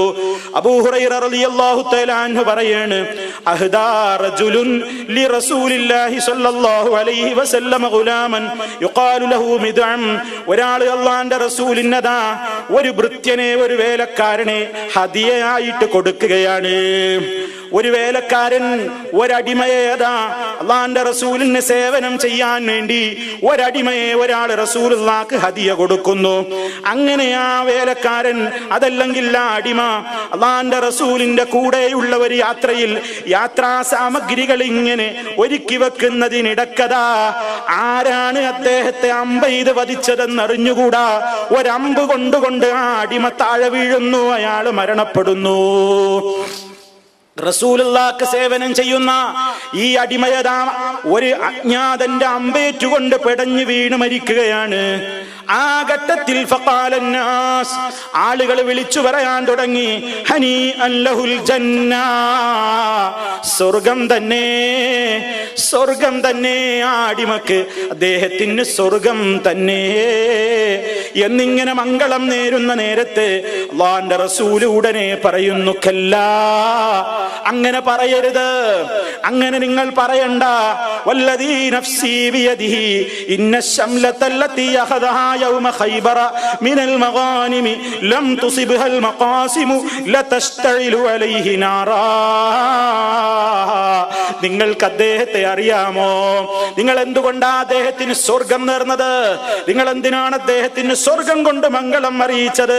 വല്ലദീ നഫ്സി ബിയദിഹി, എന്റെ ആത്മാവ് ആരുടെ കയ്യിലാണോ ആ അല്ലാഹുവിനെ തന്നെ സത്യം. അദ്ദേഹം അതാ ഗനീമത്ത് സ്വത്തുക്കൾ ഖൈബറിൽ നിന്ന് കിട്ടിയ വസ്ത്രങ്ങളുടെ കൂട്ടത്തിൽ ഖൈബർ യുദ്ധത്തിന്റെ സന്ദർഭത്തിൽ ശത്രുക്കൾ വിട്ടേച്ചു പോയ ചില സാമാനങ്ങൾ, ചില ചരക്കുകൾ ആ കൂട്ടത്തിലതാ ഒരു പുതപ്പ് അദ്ദേഹം എടുത്തിട്ടുണ്ട്. ലം തുസിബ്ഹൽ മഖാസിമു, അത് പട്ടാളക്കാർക്കിടയിൽ വീതിക്കാൻ നേരത്ത് വീതിക്കാൻ കിട്ടിയിട്ടില്ല. പൊതുമുതലിൽ നിന്ന് ഒരു പുതപ്പ് അദ്ദേഹം അടിച്ചു മാറ്റിയ വ്യക്തിയാണ്. ലതസ്തഇലു അലൈഹി നാറാ, അദ്ദേഹത്തിന്റെ മേലതാ അത് കാരണത്താൽ തീ കത്തിയാളുക തന്നെ ചെയ്യുന്നു. നരകം തീ അദ്ദേഹത്തിന്റെ മേൽ കത്തിയാളുന്നു എന്ന് അതാ നബി സല്ലല്ലാഹു അലൈഹി വസല്ലം ഗൗരവത്തോടെ പറയുകയാണ്. ഫലമ്മാ സമിഅ ദാലിക നാസു, ആളുകൾ ഇത് കേട്ടപ്പോ ജാഅ റജുലുൻ, ഒരാൾ വരുന്നു. ഈ സംഭവം അങ്ങനെ റസൂലുള്ള പറയുമ്പോ ഒരാളതാ കൂട്ടത്തിൽ നിന്ന് ഒരാൾ ഓടി വരികയാണ്. ബിശ്റാകിന്നൗ ശിറാകൈനി ഇലൻ നബി സല്ലല്ലാഹു അലൈഹി വസല്ലം, ഒരു ചെരുപ്പിന്റെ രണ്ട് വള്ളികൾ, ഒരു ചെരുപ്പിന്റെ ഒരു വള്ളിയാണെന്നും അതല്ല രണ്ട് വള്ളിയാണ് അതാ റിപ്പോർട്ടിലുണ്ട്. ആ നേരത്തെ നബി സല്ലല്ലാഹു അലൈഹി വസല്ലമിനെ ഏൽപ്പിച്ചുകൊണ്ട് പറയാണ്, റസൂലുള്ളാഹിയോട് പറയുന്നു, ഓ നബിയേ, അതാ ഖൈബറിന്റെ അവസരത്തിൽ ഇത് ഞാൻ അറിയാതെ എടുത്ത ചെരുപ്പിന്റെ വള്ളിയാണ്, നിസ്സാരമായ കാര്യമല്ലേ, ഓർക്കണം. നബി സല്ലല്ലാഹു അലൈഹി വസല്ലം ഉടനെ മറുപടി പറയുന്നു, ശിറാകും മിന്നാർ ഔ ശിറാകൈനി മിന്നാർ, തീ കൊണ്ടുള്ള ചെരുപ്പിന്റെ വള്ളിയാണ് കേട്ടോ, തീ കൊണ്ടുള്ള വള്ളി തന്നെ. എന്താ പറഞ്ഞത്? നിസ്സാരമായ ഒരു ചെരുപ്പിന്റെ വള്ളി അടിച്ചു മാറ്റിയപ്പോ അത് നരകത്തിൽ നിനക്ക് തീ കൊണ്ടുള്ള ചെരുപ്പിന്റെ വള്ളി അണിയിക്കാൻ നിമിത്തമായ സംഗതിയായി പോയി എന്നാണ് നബി സല്ലല്ലാഹു അലൈഹി വസല്ലം പറയുന്നത്. അതുകൊണ്ട് പൊതുമുതലിൽ നിന്ന് അടിച്ചു മാറ്റിയിട്ടുള്ള സമ്പത്ത് അതെത്ര നിസ്സാരമാകട്ടെ, അത് നരകത്തിയാണ്. അത് തന്റെ ഖബറിൽ സ്വസ്ഥതക്ക് പകരം അസ്വസ്ഥതയാണ്, രക്ഷക്ക് പകരം എല്ലാ രൂപത്തിലുള്ള ശിക്ഷക്കും നിമിത്തമാണ്. ഇനിയും നോക്കൂ, സമാനമായ മറ്റൊരു സംഭവം. അബ്ദുല്ലാഹ് ഇബ്നു അംർ റളിയല്ലാഹു തആല അൻഹു പറയാണ്, കാന അലാ സഖലിൻ നബി സല്ലല്ലാഹു അലൈഹി വസല്ലം റജുലുൻ, അല്ലാഹുവിന്റെ റസൂലിന്റെ യാത്രാ സാമഗ്രികളുടെ ഉത്തരവാദിത്തം ഏൽപ്പിക്കപ്പെട്ട ഒരാളുണ്ടായിരുന്നു. അദ്ദേഹത്തിന്റെ പേര് കർക്കറ എന്നായിരുന്നു. ഫമാത, ആ മനുഷ്യൻ മരണപ്പെട്ടപ്പോ ഫഖാല റസൂലുള്ളാഹി സല്ലല്ലാഹു അലൈഹി വസല്ലം, അല്ലാഹുവിന്റെ റസൂൽ പറയുന്നു, ഹുവ ഫിന്നാർ, ആ മനുഷ്യൻ നരകത്തിലാണ്, അയാൾ നരകത്തിലാണ്. റസൂലുള്ളാന്റെ യാത്രാ സാമഗ്രികൾ സൂക്ഷിക്കാനും അതിന്റെ ചുമതലയും ഏൽപ്പിക്കപ്പെട്ട ഒരു മനുഷ്യനാണ്. റസൂലുള്ളാക്ക് ഖിദ്മത്ത് ചെയ്യുന്നയാളാണ്. ആ വ്യക്തി മരിച്ചപ്പോൾ അല്ലാഹുവിന്റെ റസൂൽ പറയുന്നു, ഹുവ ഫിന്നാരി, അദ്ദേഹം നരകത്തിലാണ് കേട്ടോ. ഫദഹബൂ യൻദുറൂന ഇലൈഹി, ഇത് കേട്ടപ്പോ സഹാബത്തിന് ആശ്ചര്യമായി. അവരാ വ്യക്തിയുടെ മയ്യത്ത് കിടക്കുന്നിടത്തേക്ക് ഓടിപ്പോവുകയാണ്. അദ്ദേഹത്തെ പരിശോധിച്ചു നോക്കുമ്പോ ഫവജദൂ അബാഅതൻ ഖദ് ഖല്ലഹാ, അതാ പൊതുമുതലിൽ നിന്ന് അല്ലാഹുവിന്റെ റസൂൽ സൂക്ഷിക്കാൻ ഏൽപ്പിച്ച യാത്രാ സാമഗ്രികളുടെ കൂട്ടത്തിൽ നിന്ന് ഒരു കരിമ്പടം, ഒരു രോമത്തിന്റെ കുപ്പായം, ഖദ് ഖല്ലഹാ, അയാൾ അടിച്ചു മാറ്റിയിരിക്കുന്നു, അയാൾ മോഷ്ടിച്ചെടുത്തിരിക്കുന്നു, അയാളത് വഞ്ചിച്ചെടുത്തിരിക്കുന്നു. നോക്കണം നിങ്ങൾ, നിസ്സാരമായൊരു സംഗതിയാണ്, അത് നരകത്തിയിലേക്ക് കാരണമായി തീരുകയാണ്. പൊതുമുതൽ ഉപയോഗിക്കുന്ന മുസ്ലിമേ, പൊതുമുതൽ ഉപയോഗിക്കുന്ന മുസ്ലിമേ, അനർഹമായത് കൈവക്കണ്ട, അനർഹമായത് ഉപയോഗിക്കണ്ട, സമ്മതമില്ലാത്തത് ഉപയോഗിക്കണ്ട, തെറ്റായ കാര്യം തന്റെ വരുമാനത്തിലേക്ക് വരണ്ട, അത് വലിയ ശിക്ഷക്ക് കാരണമായി തീരുന്നു എന്ന് നബി സല്ലല്ലാഹു അലൈഹി വസല്ലം ഗൗരവത്തോടുകൂടെ ഓർമ്മപ്പെടുത്തുന്നു. അപ്പൊ മോഷണം നടത്തുന്നത്, വഞ്ചിച്ചെടുക്കുന്നത്, അത് താൻ ജോലി ചെയ്യുന്ന സ്ഥലത്താണെങ്കിലും തൻ്റെതല്ലാത്ത മുതലിൽ ആരുടെ മുതലിൽ നിന്നാണെങ്കിലും അനർഹമായത് ഒരു ഫിൽസ് പോലും നമുക്ക് വേണ്ട, സമ്മതമില്ലാത്തത് ഉപയോഗിക്കണ്ട, പൊതുമുതലിൽ നിന്ന് എടുത്തു മാറ്റണ്ട, അടിച്ചു മാറ്റണ്ട. റബ്ബിന്റെ കോടതിയിൽ ശിക്ഷ വരുന്നതിന്റെ മുമ്പേ അത് ബർസഖിയായ ജീവിതത്തിലും സുരക്ഷിതത്വത്തിന് കേടാണ്, അസമാധാനത്തിന്റെ കാരണമാണ്. ഇത് നമ്മൾ വളരെ ഗൗരവത്തോടുകൂടെ ഉൾക്കൊള്ളണം. ഇനിയും നോക്കൂ നിങ്ങൾ പ്രിയപ്പെട്ടവരെ, നബി സല്ലല്ലാഹു അലൈഹി വസല്ലം പറഞ്ഞ മറ്റൊരു സംഭവമുണ്ട്. നമ്മുടെ മരണാനന്തരം നമ്മുടെ ബന്ധുക്കൾ ആ നിലക്ക് നമ്മുടെ നിർദ്ദേശങ്ങളില്ലാതെ അഥവാ നമ്മൾ അവർക്ക് ദീന് പഠിപ്പിച്ചില്ല, ഇസ്ലാം എന്താണെന്ന് പഠിപ്പിച്ചില്ല. അങ്ങനെ ഇസ്ലാം എന്താണെന്ന് പഠിപ്പിക്കാത്തതിന്റെ പേരിൽ നമ്മൾ മരണപ്പെട്ടപ്പോ നമ്മുടെ ബന്ധുക്കൾ നമുക്ക് വേണ്ടി ഇസ്ലാം വിരോധിച്ച രൂപത്തിലുള്ള അട്ടഹാസങ്ങളും എണ്ണിപ്പെറുക്കി കരയലും വിലാപ പ്രകടനങ്ങളും ദുഃഖത്തിൻ്റെതായ പ്രത്യേകമായ അനനുവദനീയമായ കാര്യങ്ങളുമൊക്കെ ചെയ്താൽ അത് മുഖേനയും ശിക്ഷിക്കപ്പെടാൻ കാരണമാകുന്നു എന്നാണ് നബി സല്ലല്ലാഹു അലൈഹി വസല്ലമിൽ നിന്ന് അതാ മഹാന്മാര് മനസ്സിലാക്കി എടുത്തുകൊണ്ട് രേഖപ്പെടുത്തുന്നു. ഇമാം ബുഖാരിയുടെ സ്വഹീഹുൽ ബുഖാരിയിൽ നമുക്കൊരു അധ്യായം തന്നെ കാണാം. ആ അധ്യായത്തിൽ മഹാനവറുകൾ പറയുന്നു. എന്താണ് അദ്ദേഹം പറയുന്നത്? ബാബു ഖൗലിൻ നബി സല്ലല്ലാഹു അലൈഹി വസല്ലം, അല്ലാഹുവിന്റെ റസൂലിന്റെ വാക്കിനെ സംബന്ധിച്ച് വിവരിക്കാനുള്ള അധ്യായമാണിത്. എന്താണ് അവിടെ നിന്ന് പറയുന്നത്? യുഅദ്ദബുൽ മയ്യിതു, മയ്യിത്ത് ശിക്ഷിക്കപ്പെടും, ബിബഅളി ബുകാഇ അഹ്ലിഹി അലൈഹി, അവന്റെ കുടുംബക്കാർ കരയുന്ന ചില കരച്ചിലുകൾ നിമിത്തം മയ്യിത്ത് ശിക്ഷിക്കപ്പെടുകയാണ്. എപ്പോൾ? ഇദാ കാന നൗഹു മിൻ സുന്നതിഹി, ഈ വ്യക്തിയുടെയും സമ്പ്രദായത്തിൽപ്പെട്ടതായിരുന്നു ഈ രൂപത്തിലുള്ള വിലാപങ്ങളെങ്കിൽ, ഇദ്ദേഹം ഇതിനെ എതിർക്കാത്ത ആളായിരുന്നുവെങ്കിൽ, ഇതിനെക്കുറിച്ച് എതിർക്കാത്ത മനുഷ്യനായിരുന്നുവെങ്കിൽ അത് അയാളുടെ ബാധ്യതയാണ്. കുടുംബത്തോട് ജീവിതകാലത്ത് പറയണം, ഞാൻ മരിച്ചാൽ അനിസ്ലാമികമായ വിലാപ പ്രകടനങ്ങൾ പാടില്ല, മാറത്തടിച്ച് നിലവിളിച്ചുകൂടാ, അതേപോലെ തന്നെയുള്ള ക്ഷമകേടിന്റെ വാക്കുകൾ പറഞ്ഞുകൂടാ. അത് തന്നോടെന്ന പോലെ തന്റെ കുടുംബത്തോടും പറയേണ്ടതല്ലേ? അല്ലാഹു പറഞ്ഞില്ലേ, യായിഖൂ അൻഫുസകും വഅഹ്ലീകും നാറാ, നിങ്ങൾ നിങ്ങളെയും നിങ്ങളുടെ കുടുംബത്തെയും നരകത്തിൽ നിന്നും കാത്തുകൊള്ളണേ. അപ്പൊ ജീവിതകാലത്ത് മക്കൾക്കാവട്ടെ ബന്ധുക്കൾക്കാവട്ടെ കൊടുക്കേണ്ട ഉപദേശങ്ങൾ അയാൾ കൊടുത്തില്ല. അങ്ങനത്തെ ഇയാളുടേതായ വീഴ്ച കാരണത്താൽ ഇയാള് മരണപ്പെട്ടതിന്റെ ശേഷം അതാ കുടുംബത്തിലെ ബന്ധുക്കൾ അലമുറയിട്ട് കരയുന്നുവെങ്കിൽ, പൊട്ടിക്കരയുന്നുവെങ്കിൽ, നിലവിളിച്ചട്ടഹസിക്കുന്നുവെങ്കിൽ, ഇസ്ലാം വിരോധിച്ചിട്ടുള്ള നിയാഹത്തിന്റെ വകുപ്പിലേക്ക് പെടുന്ന അട്ടഹാസങ്ങളും ദുഃഖപ്രകടനങ്ങളും ഒക്കെ നടത്തുന്നുവെങ്കിൽ അല്ലാഹുവിന്റെ റസൂല് പറഞ്ഞിട്ടില്ലേ, ഇയാൾക്ക് ബാധ്യതയല്ലേ? കുല്ലുക്കും റാഇൻ വ കുല്ലുക്കും മസ്ഊലുൻ അൻ റഇയതിഹി, നിങ്ങൾ എല്ലാവരും നേതാക്കളാണ്, നിങ്ങളുടെ കീഴിലുള്ള ആളുകളെ കുറിച്ച് നിങ്ങൾ ചോദിക്കപ്പെടാതിരിക്കില്ല എന്ന അർത്ഥത്തിൽ നബി സല്ലല്ലാഹു അലൈഹി വസല്ലം പറയുന്നു. അതുകൊണ്ട് അയാള് അതിന് മൗനാനുവാദം നൽകിയ വ്യക്തിയാണെങ്കിൽ, ജീവിതകാലത്ത് അതിനെ ഒന്നും എതിർക്കാത്ത വ്യക്തിയാണെങ്കിൽ, കുടുംബങ്ങളുടെ കരച്ചിൽ കാരണത്താൽ, ചില കരച്ചിലുകൾ കാരണത്താൽ ഈ വ്യക്തിയുടെ ഖബറിൽ ശിക്ഷയുണ്ടാകാൻ കാരണമാകുന്നു. എന്നിട്ട് ഇമാം ബുഖാരി റഹിമഹുല്ലാഹ് പറയുകയാണ്, എന്നാലോ ഫൈദാലം യകുൻ മിൻ സുന്നതിഹി, എന്നാൽ ഈ വ്യക്തി അതിഷ്ടപ്പെടുന്നയാളല്ല, ഇയാൾ അതിനെ എതിർക്കുന്നയാളാണ്, ഉപദേശിച്ചയാളാണ്. എന്നിട്ടും പിന്നെ കുടുംബത്തിൽ അങ്ങനെ ഇസ്ലാമികതകൾ വന്നെങ്കിൽ ഫഹുവ കമാ ഖാലത്ത് ആയിഷ റളിയല്ലാഹു അൻഹാ, അത്തരം അവസരത്തിൽ ആയിഷ റളിയല്ലാഹു അൻഹ ഈ സംഭവത്തെ വിശദീകരിച്ചതുപോലെയാണ് കാര്യം. അതെന്താണ്? അല്ലാഹു പറഞ്ഞിട്ടില്ലേ, വലാ തസിറു വാസിറത്തും വിസ്റ ഉഖ്റാ, ഒരു കുറ്റവാളിയും വലാ തസിറു ആസിറത്തുൻ വിസ്റ ഉഖ്റാ, മറ്റൊരാളുടെ പാപഭാരം ഒരു പാപഭാരം ഏറ്റെടുക്കുന്നവനും വഹിക്കുന്നതല്ല. മറ്റൊരാൾ ചെയ്ത തെറ്റുകൊണ്ട് ഞാൻ ശിക്ഷിക്കപ്പെടൂല. അതെപ്പോഴാണ്? ഞാൻ അതിനെതിരാണ്, ഞാനത് പഠിപ്പിച്ചവരാണ്, എന്നിട്ടും ജനങ്ങൾ കേൾക്കാത്തതാണെങ്കിൽ എനിക്ക് ശിക്ഷയില്ല. അതേ അവസരത്തിൽ ഇങ്ങനെ ഒരു സമ്പ്രദായം നാട്ടിലുണ്ട്, വീട്ടിലുണ്ട്, കുടുംബങ്ങളിലുണ്ട് എങ്കിൽ ജീവിതകാലത്ത് തന്നെ അതിനെ എതിർക്കേണ്ടതുണ്ട്, അതിന് അംഗീകാരം കൊടുത്തുകൂടാ, ഗൗരവത്തോടെ ഓർമ്മപ്പെടുത്തേണ്ടതുണ്ട്. നിങ്ങൾ നോക്കൂ, ജാഹിലിയ്യ കാലഘട്ടത്തിൽ ഇതൊക്കെ വസിയത്ത് പറയുന്ന കക്ഷികൾ വരെ ഉണ്ടായിരുന്നു. മരിച്ചാൽ എന്നെ കുറിച്ച് നന്നായി മദ്ഹ് പറയണം, നാടൊട്ടാകെ പേരുണ്ടാക്കണം, പ്രശസ്തി ഉണ്ടാക്കണം, എന്റെ ഗുണഗണങ്ങൾ എണ്ണിപ്പറയണം, എനിക്ക് വേണ്ടി മാറത്തടിച്ച് നിലവിളിക്കാൻ പെണ്ണുങ്ങളെ ഏർപ്പാട് ചെയ്യണം എന്ന് വരെ എഴുതി വെച്ച കവികൾ ഉണ്ടായിരുന്നു.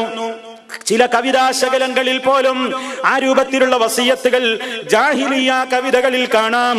ഇദാ മിത്തു ഫൻഈനി ബിമാ അന അഹ്ലുഹു വശഖി അലയ്യൽ ജൈബ യബ്നത മഅബദി. ഞാൻ മരണപ്പെട്ടു കഴിഞ്ഞാൽ ഞാൻ അർഹമായ നിലക്കുള്ള എല്ലാ പേരും പ്രശസ്തിയും എനിക്ക് നിലനിൽക്കാൻ വേണ്ടി അതൊക്കെ എണ്ണിപ്പറഞ്ഞുകൊണ്ട് വിലപിക്കണേ, അതൊക്കെ പ്രസിദ്ധീകരിക്കണേ, അതൊക്കെ ഏറ്റവും സമൂഹത്തിൽ പ്രചരിപ്പിക്കണേ. മാത്രമല്ല മഅബദിന്റെ മോളെ ഒരു പെണ്ണിനെ വിളിച്ചു കൊടുത്ത വസിയത്താണ്, എന്റെ മരണശേഷം മാറത്തടിച്ച് മാറ് വിളർത്തിക്കൊണ്ട് അതാ ഷർട്ട് കുപ്പായം വലിച്ചൂരിക്കൊണ്ടുവരെ എനിക്ക് വേണ്ടി വിലപിച്ചോളണം, കരഞ്ഞോളണം എന്നുവരെ വസിയത്ത് കൊടുക്കുന്ന ആ രൂപത്തിലുള്ള ഒരു സാഹചര്യം വരെ ജാഹിലിയത്തിൽ ഉണ്ടായിരുന്നു. അതുകൊണ്ട് തന്നെയാണ് നബി സല്ലല്ലാഹു അലൈഹി വസല്ലം പറയുന്നത്, യുഅദ്ദബു ബിബഅദി ബുകാഇ അഹ്ലിഹി അലൈഹി. അദ്ദേഹത്തിന്റെ കുടുംബങ്ങളിൽ ചിലരുടെ ചില കരച്ചിലുകൾ കാരണത്താൽ ശിക്ഷിക്കപ്പെടുന്നു. ചില കരച്ചിലുകൾ എന്നല്ലേ റസൂലുള്ള പറയുന്നത്, ചില കരച്ചിലുകൾ അപ്പൊ ശിക്ഷിക്കപ്പെടാത്തതുകൊണ്ട്. അതെന്താണ്? മുഅ്മിനായ മനുഷ്യനാവട്ടെ ആരാവട്ടെ, അതാ ഒരാൾക്ക് ആപത്ത് ബാധിച്ചു കഴിഞ്ഞാൽ അയാളുടെ കണ്ണിൽ നിന്ന് കണ്ണുനീര് വരില്ലേ? അല്ലാഹുവിന്റെ റസൂല് മകന്റെ വേർപാടിന്റെ നേരത്ത് കരഞ്ഞിട്ടില്ലേ? പേരക്കുട്ടിയുടെ വേർപാടിന്റെ നേരത്ത് കരഞ്ഞിട്ടില്ലേ? ആ കരച്ചിൽ അനിസ്ലാമികമല്ല, തെറ്റായ സംഗതിയല്ല. അത് റഹ്മത്തിന്റെ ലക്ഷണമാണ്, ഹൃദയത്തിൽ കാരുണ്യമുണ്ടെന്നുള്ളതിന്റെ അടയാളമാണ്. അതേ അവസരത്തിൽ ക്ഷമകേടിന്റെ വാക്ക് പറയുന്നത് തെറ്റാണ്, മറുത്തടിച്ച് നിലവിളിക്കുന്നത് തെറ്റാണ്, അട്ടഹാസങ്ങളും പൊട്ടിക്കരയലുകളും വിലാപങ്ങളും വാക്കുകളും ഒക്കെ തെറ്റാണ്. റബ്ബിന് വെറുപ്പുള്ളത് എന്തും പറയൽ തെറ്റ് തന്നെ, അത് പാടില്ല. അപ്പൊ അതൊക്കെ വളരെ ഗുരുതരമായ സംഗതികളായിട്ട് നമ്മൾ മനസ്സിലാക്കിയിരിക്കേണ്ടതുണ്ട് എന്നാണ് സൂചിപ്പിക്കുന്നത്. ഇനിയും പ്രിയപ്പെട്ടവരെ, നമ്മൾ മനസ്സിലാക്കേണ്ടുന്ന പ്രധാനപ്പെട്ട ഒരു കാര്യം എന്താണ്? ഈ രൂപത്തിലൊക്കെ പല രൂപത്തിലുള്ള പ്രവൃത്തികൾ കാരണമായി കൊണ്ട് ഖബറിൽ ശിക്ഷിക്കപ്പെടുന്നുവല്ലോ. എങ്കിൽ ഇനി എന്താണ് ഈ ഖബറിന്റെ ശിക്ഷയിൽ നിന്ന് രക്ഷപ്പെടാൻ നമുക്കൊരു മാർഗം എന്താണ്? എന്താണ് അതിൽ നിന്ന് രക്ഷനെ നമ്മൾ സ്വീകരിക്കേണ്ടത്? മൊത്തത്തിൽ നമ്മൾ തിന്മകളിൽ നിന്ന് അകലൽ തന്നെയാണ് മാർഗം. ഖബറിലെ ശിക്ഷയിൽ നിന്ന് നമുക്കൊക്കെ രക്ഷ കിട്ടണ്ടേ? അതിനെന്താണ് വേണ്ടത്? വളരെ പ്രധാനമായി ആദ്യമതാ നമ്മൾ എന്ത് ചെയ്യണം? എന്താ ചെയ്യേണ്ടത്? നിരന്തരമായി ദുആ ചെയ്തുകൊണ്ടിരിക്കണമല്ലോ. അല്ലാഹുവിന്റെ റസൂലിന്റെ പതിവതായിരുന്നു, അവിടുന്ന് നമ്മോട് പഠിപ്പിക്കുകയും ചെയ്തിട്ടുണ്ടല്ലോ, തഅവ്വദൂ ബില്ലാഹി മിൻ അദാബിൽ ഖബർ. ഖബർ ശിക്ഷയിൽ നിന്ന് അല്ലാഹുവിനോട് കാവൽ ചോദിച്ചോളൂ. ഇസ്തജീറൂ ബില്ലാഹി മിൻ അദാബിൽ ഖബർ. അങ്ങനെ ധാരാളം റിപ്പോർട്ടുകളിൽ നമുക്ക് കാണാൻ സാധിക്കും, നബി സല്ലല്ലാഹു അലൈഹി വസല്ലം അതാ ഖബർ ശിക്ഷയിൽ നിന്ന് രക്ഷ ചോദിക്കാതെ ഒരൊറ്റ നിസ്കാരത്തിൽ നിന്നും വിരമിക്കാറില്ല. ഏതുപോലെ എത്രത്തോളം ഇബ്നു അബ്ബാസ് റളിയല്ലാഹു അൻഹുമാ പറയുന്നു, അന്ന റസൂല കാന യുഅല്ലിമുഹും ഹാദ ദുആ കമാ യുഅല്ലിമുഹും സൂറത മിനൽ ഖുർആൻ. ഖുർആനിൽ എന്ന ഒരു സൂറത്ത് പഠിപ്പിക്കും പോലെ അല്ലാഹുവിന്റെ റസൂൽ ഞങ്ങൾക്ക് പഠിപ്പിച്ചു തന്ന ദുആയാണ് അല്ലാഹുമ്മ ഇന്നി അഊദു ബിക മിൻ അദാബിൽ ഖബർ. നിസ്കാരത്തിൽ നമ്മൾ പറഞ്ഞുകൊണ്ടിരിക്കുന്നുണ്ട്. പക്ഷേ എത്രയോ ആളുകൾക്ക് അവര് നമസ്കാരത്തിൽ ആ വാചകം പറഞ്ഞത് ഓർമ്മയുണ്ടോ? നിസ്കാരത്തിൽ അങ്ങനെ ഒരു കാര്യം നമ്മൾ ചോദിക്കുന്നത് ഓർമ്മയിലുണ്ടോ? ഇല്ലല്ലോ. കാരണം നമ്മൾ ഓട്ടോമാറ്റിക്കലി അതാ ഇരുന്ന് കഴിഞ്ഞാൽ അത്തഹിയാത്തിൽ അങ്ങ് തുടങ്ങിയിട്ട് മസീഹ് ദജ്ജാൽ വരെ അങ്ങ് സ്പീഡിൽ പാരായണം ചെയ്തു പോയി എന്നതല്ലാതെ അതിന്റെ ഇടയ്ക്ക് ഞാൻ എന്റെ റബ്ബിനോട് എന്താ ചോദിച്ചത്? അത് ചിന്തിക്കുന്ന പുരുഷന്മാരുണ്ടോ? അത് ചിന്തിക്കുന്ന സ്ത്രീകളുണ്ടോ? അതാലോചിക്കുന്ന നമസ്കാരക്കാരുണ്ടോ? ഇല്ലെന്നതാണ് പ്രിയപ്പെട്ടവരെ. 90% ജനങ്ങളുടെയും സ്ഥിതി അതാണ്. നിസ്കാരത്തിൽ അങ്ങനെ ഇരുന്ന് പറയുന്നു എന്നതല്ലാതെ മനസ്സിൽ തട്ടുന്നില്ല. കാരണം നിസ്കാരത്തിന് ശരീരം മാത്രമേ മുസല്ലയിലുള്ളൂ, മനസ്സ് മറ്റെവിടെയോ പതറി നടക്കുന്നു. ഇതാ നമ്മുടെ ദുരന്തം. അല്ലാഹു നമ്മെ കാത്ത് രക്ഷിക്കുമാറാകട്ടെ. പ്രിയപ്പെട്ടവരെ, മനസ്സറിഞ്ഞുകൊണ്ട് 5 നേരം ഇങ്ങനെ അല്ലാഹുവിനോട് ഇങ്ങനെ ഖബർ ശിക്ഷയിൽ നിന്ന് രക്ഷ ചോദിക്കുമ്പോ ഇസ്ലാമികമായിട്ടൊരു നിയമം കൂടിയുണ്ട്. എന്താണ്? പ്രാർത്ഥിക്കുന്ന കാര്യത്തും സഫലീകരിച്ച് കിട്ടാൻ പ്രവർത്തിക്കണം. പ്രാർത്ഥിച്ചാൽ മാത്രം മതിയോ?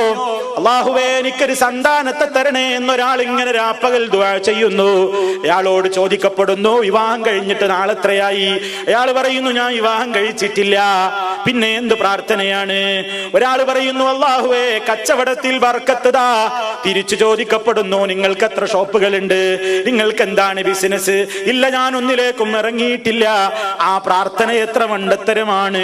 അതുകൊണ്ട് പ്രിയപ്പെട്ടവരെ, പ്രാർത്ഥിക്കുന്ന കാര്യം അല്ലാഹുവിങ്കൽ നിന്ന് ലഭിക്കാൻ അവരവരാൾ ചെയ്യുന്ന പ്രവൃത്തി വേണ്ടേ? അല്ലാഹുവേ ഖബർ ശിക്ഷയിൽ നിന്ന് രക്ഷപ്പെടുത്തണേ എന്ന് 5 നേരം അങ്ങ് പ്രാർത്ഥിച്ച് സലാം വീട്ടിയാൽ മതിയോ? പോരല്ലോ. ആ രക്ഷ കിട്ടാൻ ആവശ്യമായത് എന്താണ്? ഒന്നാമത് നമ്മൾ മുവഹിദുകളായി തീരണം. ലാ ഇലാഹ ഇല്ലല്ലാഹ്, ആ കലിമത്തു തൗഹീദിന്റെ ആദർശത്തിനെതിരെ ചെയ്തുകൂടാ.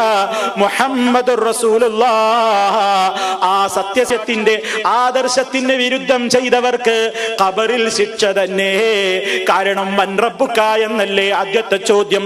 റബ്ബി അല്ലാഹ്, എന്റെ റബ്ബ് അള്ളയാണെന്ന് പറയാൻ തൗഹീദുള്ള മനുഷ്യനെ കൊണ്ടല്ലാതെ സാധ്യമേ അല്ല. റസൂലുള്ളാഹി സ്വല്ലല്ലാഹു അലൈഹി വസല്ലമിനെ കുറിച്ചുള്ള ചോദ്യമല്ലേ അടുത്തത്. അതെന്റെ റസൂലാണ്, ഞാൻ പിൻപറ്റിയ നേതാവാണ് എന്ന് പറയണമെങ്കിൽ അതനുസരിച്ച് ജീവിച്ചവനല്ലാതെ സാധ്യമല്ലല്ലോ പ്രിയപ്പെട്ടവരെ. അതുകൊണ്ട് ജീവിതത്തിൽ ഖബർ ശിക്ഷയിൽ നിന്ന് രക്ഷപ്പെടോ. ലാ ഇലാഹ ഇല്ലല്ലാഹ് മുഹമ്മദുർ റസൂലുള്ളാഹ്, ആ തൗഹീദ് ഉൾക്കൊണ്ടുകൊണ്ട് ജീവിക്കണം.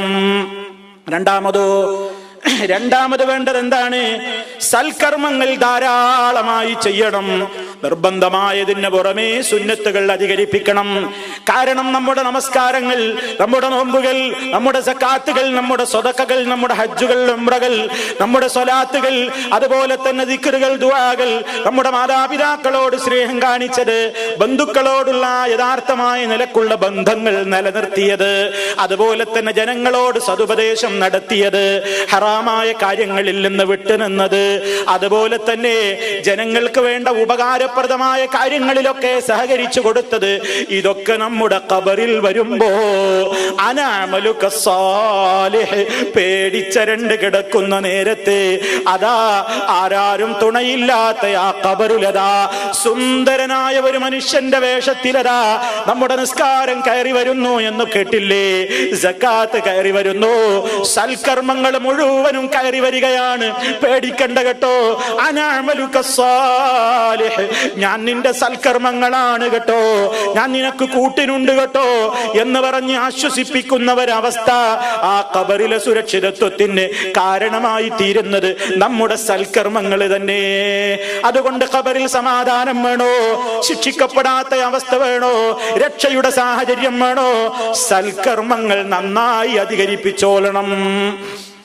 അതാണ് നമുക്ക് വേണ്ടത്. പക്ഷെ നമുക്കൊരു കുഴപ്പമുണ്ടല്ലോ. ഒരു കാര്യം കേൾക്കുമ്പോ ഒക്കെ വേണം തോന്നും, കുറച്ചു കഴിഞ്ഞാൽ പോകുന്നു.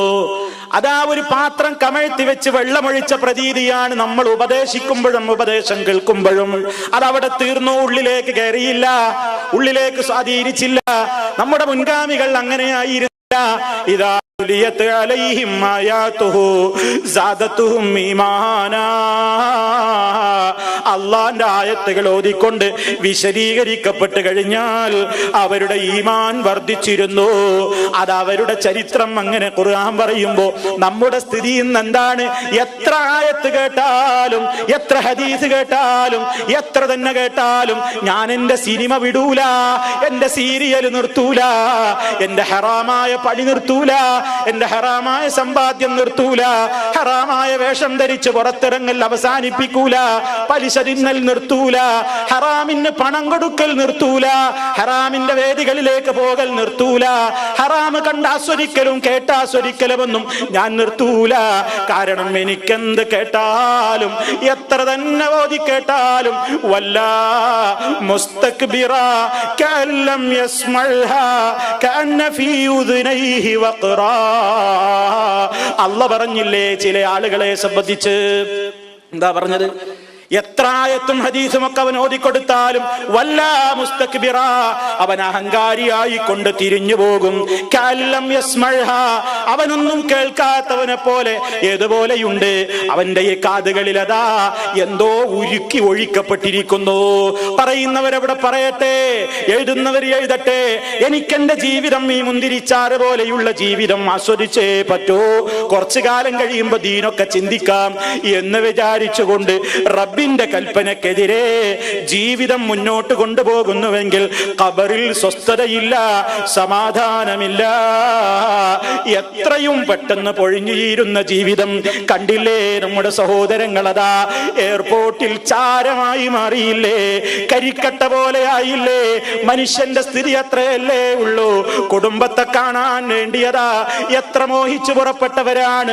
ഫ്ലൈറ്റിൽ ലാൻഡ് ചെയ്ത നേരത്താ മനുഷ്യന്മാരുടെ മനസ്സിലുണ്ടായ ആഹ്ലാദം എത്രയായിരിക്കും പ്രിയപ്പെട്ടവരെ. അതാ മയ്യത്ത് പോലും തിരിച്ചറിയപ്പെടാതെ പോയില്ലേ. DNA ടെസ്റ്റ് നടത്തണം എന്നാ പറയുന്നത്. എന്തിന്? ഇതാരുടെ ബോഡിയാണ് തിരിച്ചറിയാൻ, ഇതാരുടെ ബോഡിയാണെന്ന് തിരിച്ചറിയാൻ ടെസ്റ്റ് നടത്താനാണ് കാത്തിരിക്കപ്പെടുന്നത്. പലതും ടെസ്റ്റ് നടത്തിയിട്ടാണ് ബന്ധുക്കൾക്ക് വിട്ടുകൊടുത്തിരിക്കുന്നത്. ആരാണ് ഈ മനുഷ്യൻ? എന്നെ പോലെ നിങ്ങളെ പോലെയുള്ള പ്രവാസി.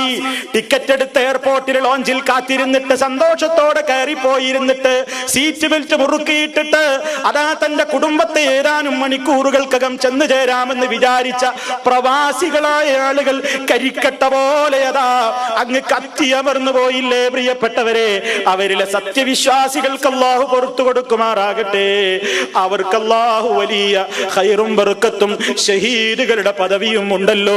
മുഅ്മിനുകളാണെങ്കിൽ അവർക്ക് ആ പദവി ഉണ്ടല്ലോ. മരിച്ചുപോയവർ പോയി, ജീവിച്ചിരിക്കുന്ന നമുക്കും പാഠമില്ലേ? രക്ഷപ്പെട്ടവർക്കും പാഠമില്ലേ? ആ രക്ഷപ്പെട്ട സഹോദരൻ ഇതുപോലെ നിങ്ങളുടെ കൂട്ടത്തിൽ അതാ ഈ റൂമിലടക്കം ഇരുന്നു കൊണ്ട് ക്ലാസ് ശ്രവിച്ചിരുന്ന ഒരു സഹോദരനല്ലേ അതിൽ രക്ഷപ്പെട്ടത്? ഖുത്ബ ശ്രവിച്ചിരുന്ന ഒരു സഹോദരനല്ലേ രക്ഷപ്പെട്ടത്? ഒരു പരിക്കുകളും ഏൽക്കാതെ അല്ലാഹുവിന്റെ വലിയ അനുഗ്രഹം കൊണ്ട് രക്ഷപ്പെട്ട ആ വ്യക്തി ഇന്നലെയുള്ളവന് ഫോണിൽ സംസാരിച്ചപ്പോൾ ഞാൻ അദ്ദേഹത്തോടും പറഞ്ഞു, പ്രിയപ്പെട്ട സഹോദരാ, അല്ലാഹു നിനക്ക് ഏറ്റവും വലിയ റഹ്മത്താണ് നൽകിയിരിക്കുന്നത്. അതുകൊണ്ട് ശേഷിക്കുന്ന കാലഘട്ടം ഒരിക്കലും അഹങ്കരിക്കാതെ റബ്ബിന്റെ തൗഹീദിന്റെ പ്രചരണത്തിന്റെ പാതയിൽ ഇറങ്ങിത്തിരിക്കണേ. മനസ്സ് തൊട്ടുകൊണ്ട് അദ്ദേഹത്തോട് പറഞ്ഞു. അദ്ദേഹം അത് ഏറ്റെടുത്തു. അല്ലാഹു അദ്ദേഹം ആ ഏറ്റെടുത്ത ആ കാര്യം അതുപോലെ തന്നെ അദ്ദേഹത്തിന് പ്രവർത്തിക്കാനുള്ള തൗഫീക്ക് നൽകി അനുഗ്രഹിക്കുമാറാകട്ടെ. പ്രിയപ്പെട്ടവരെ, നമുക്കൊരുപാട് പാഠമില്ലേ, നമുക്കൊരുപാട് ഉൾക്കൊള്ളാനില്ലേ? നമ്മൾ ഇതൊക്കെ ഇങ്ങനെ കേൾക്കുന്നു. അത് കേട്ട ഏതാനും ദിവസത്തേക്കൊരു നടുക്കം. ഇപ്പോഴോ ആ രംഗം അങ്ങ് മംഗലാപുരത്ത് നടന്ന രംഗം ആ രൂപത്തിൽ നമ്മൾ കണ്ടു. അത് കണ്ടപ്പോൾ ഒരു നടുക്കം തോന്നി. പക്ഷേ അത് ഖൽബിലേക്ക് കേറിയില്ല എന്നതിന്റെ തെളിവല്ലേ? അത് കണ്ടിട്ട് പിന്നെയും തെമ്മാടികൾ അതേ സോഫയിലിരുന്ന് അതേ ടിവിയിലൂടെ സിനിമ കണ്ടില്ലേ, സീരിയൽ കണ്ടില്ലേ, പെണ്ണിന്റെ നൃത്തം ആസ്വദിച്ചില്ലേ, പെണ്ണാടുന്നത് കണ്ടില്ലേ, ഹറാമ് കേട്ട് ആസ്വദിച്ചില്ലേ? ഓ മനുഷ്യ, നിനക്കെന്ത് ചിന്തയാണുള്ളത്? അല്ല തന്ന ഖൽബുണ്ടായിട്ട് ലാ യഫ്തഹൂന ബിഹാ, അവരൊന്നും ചിന്തിക്കുന്നില്ല അല്ലേ? ഇതൊക്കെ വായിച്ചു തള്ളിയിട്ടും അതൊക്കെ മനസ്സിലാക്കിയിട്ടും പിന്നെയും ഹറാമിലൂടെ ജീവിക്കുന്നവൻ നാക്കാലിയേക്കാൾ അതപ്പതിച്ചവനല്ലേ? അതല്ലേ ഖുർആൻ അവരെ പറ്റി പറഞ്ഞത്? അവർക്ക് കണ്ണുകളുണ്ട്, കാണാൻ തയ്യാറല്ല. കാതുകളുണ്ട്, കേൾക്കാൻ തയ്യാറല്ല. ഹൃദയമുണ്ട്, ചിന്തിക്കാൻ തയ്യാറില്ല. ഉലൈക കല്ലൻആം, അത്തരത്തിലുള്ള ആളുകൾ നാക്കാലികളെ പോലെയാണ്. അല്ലാ ബൽ ഹും അളൽ, അതിനേക്കാൾ അതപ്പതിച്ച വർഗമാണെന്ന് വിശുദ്ധ ഖുർആൻ പറയുമ്പോ ഓ പ്രിയപ്പെട്ടവരെ, ചിന്തിക്കണ്ടേ? ഖബറിൽ കിടക്കണ്ടേ? ബർസഖിയായ ലോകം അഭിമുഖീകരിക്കണ്ടേ? റബ്ബിന്റെ കോടതിയിലേക്ക് പോകണ്ടേ? ഈ പ്രവാസ ജീവിതം എത്ര നൈമിഷികമാണ്, ദുനിയാവ് തന്നെയും എത്ര നൈമിഷികമാണ്. ആലോചിക്കാൻ ഇനിയും നമുക്ക് നേരമില്ലാതെ പോയോ? ഗൗരവത്തോടെ ചിന്തിക്കണം. ആലോചിക്കണം പ്രിയപ്പെട്ടവരെ. അപ്പോ ഖബർ ശിക്ഷയിൽ നിന്ന് രക്ഷപ്പെടാനുള്ള മാർഗം അള്ളാഹുവിലേക്ക് അടുക്കലാണ്, നല്ല നല്ല കർമ്മങ്ങൾ പ്രവർത്തിക്കലാണ്, സൽക്കർമ്മങ്ങൾ ചെയ്യലാണ്. എന്നാൽ നബി സല്ലല്ലാഹു അലൈഹി വസല്ലം ചില ആളുകൾ ഖബർ ശിക്ഷയിൽ നിന്ന് ഒഴിവാകുമെന്ന് പറഞ്ഞിട്ടുണ്ട്. അതിൽപ്പെട്ട ഒരു വിഭാഗമാണ് ശുഹദാക്കൾ. ശുഹദാക്കൾക്ക് അള്ളാഹുവിന്റെ റസൂലത കുറെ പ്രധാനപ്പെട്ട കാര്യങ്ങൾ അവർക്ക് അനുഗ്രഹമായി നൽകപ്പെടും എന്ന് പറഞ്ഞിടത്ത് അദാ വയുജാറു മിൻ അദാബിൽ ഖബരി, ഖബർ ശിക്ഷയിൽ നിന്ന് അവർക്ക് രക്ഷ നൽകപ്പെടും എന്ന് പറഞ്ഞിട്ടുണ്ട്. അപ്പൊ ശുഹദാക്കൾക്ക് ഖബർ ശിക്ഷയിൽ നിന്ന് രക്ഷയുണ്ടെന്ന് ഹദീസിൽ നിന്ന് മനസ്സിലാകുന്നു. അതുപോലെ തന്നെ അള്ളാന്റെ ദീനിന്റെ മാർഗത്തിലായിക്കൊണ്ട് അതാ സമരമുഖത്തും അതുപോലെ തന്നെ അള്ളാന്റെ ദീനിന്റെ മാർഗത്തിൽ ഇങ്ങനെ കൃത്യമായി കാവൽ നിൽക്കുന്ന കാവൽക്കാരൻ, ആ കാവൽ നിൽക്കുന്ന കാവൽക്കാരനായിരിക്കെ തന്നെ മരിച്ചുപോയാൽ അവനെ സംബന്ധിച്ചിടത്തോളം അവനും ഫിത്നത്തുൽ ഖബറിൽ നിന്ന് അമ്നുണ്ട്, ഖബർ ശിക്ഷയിൽ നിന്ന് അവന് നിർഭയത്വമുണ്ട്. ഇനി നോക്കൂ നിങ്ങൾ, അതാ മറ്റൊരു റിപ്പോർട്ടിൽ കാണാം, മാമിൻ മുസ്ലിമിൻ യമൂതു യൗമൽ ജുമുഅ ഇല്ലാ വഖാഹു അല്ലാഹു ഫിത്നത്തൽ ഖബരി. ഏതെങ്കിലും ഒരു മുസ്ലിമായ മനുഷ്യൻ ജുമുഅ ദിനത്തിൽ മരിച്ചു പോവുകയാണെങ്കിൽ അവനും ഖബർ ശിക്ഷയിൽ നിന്ന് രക്ഷയുണ്ട്. വെള്ളിയാഴ്ച രാവിലോ വെള്ളിയാഴ്ച ദിനത്തിലോ ഒരാൾ മരണപ്പെടുകയാണെങ്കിൽ, എത്രയോ ആളുകൾ മരിക്കുന്നില്ലേ? ശനിയാഴ്ചത്തെ പത്രകോളത്തിൽ ചരമകോളത്തിൽ വെള്ളിയാഴ്ച മരിച്ച ഒരുപാട് ആളുകളെ കാണാം. പക്ഷേ അതല്ല ഉദ്ദേശിക്കുന്നത്. ഈമാനുള്ള ഒരു മനുഷ്യൻ, മുസ്ലിമായ ഈമാനുള്ള ഒരു മനുഷ്യൻ വെള്ളിയാഴ്ച ദിവസം മരണപ്പെടുകയാണെങ്കിൽ അവനെ കുറിച്ച് നമുക്ക് നല്ലത് വിചാരിക്കാവുന്നതാണ്.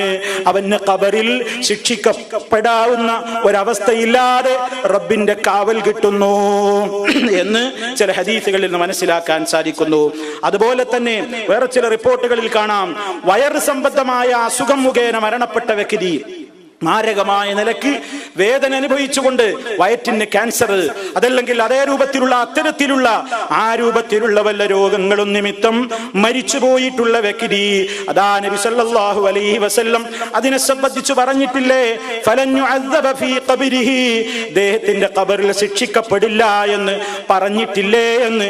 അതാ സഹാബിമാര് പരസ്പരം ചർച്ച ചെയ്യുമ്പോൾ മറ്റേയാള് പറയുന്നു, അതെ പറഞ്ഞിട്ടുണ്ട്, സദഖത, നീ സത്യമാണ് പറഞ്ഞത് എന്ന് ഹസനായ ചില ഹദീസുകളിൽ നമുക്ക് കാണാൻ സാധിക്കുന്നു. അതേപോലെ തന്നെ പ്രിയപ്പെട്ടവരെ, സല്ലല്ലാഹു അലൈഹി വസല്ലമിൽ നിന്നുള്ള ചില റിപ്പോർട്ടുകളിൽ നമുക്ക് കാണാം, അതെന്താണ്?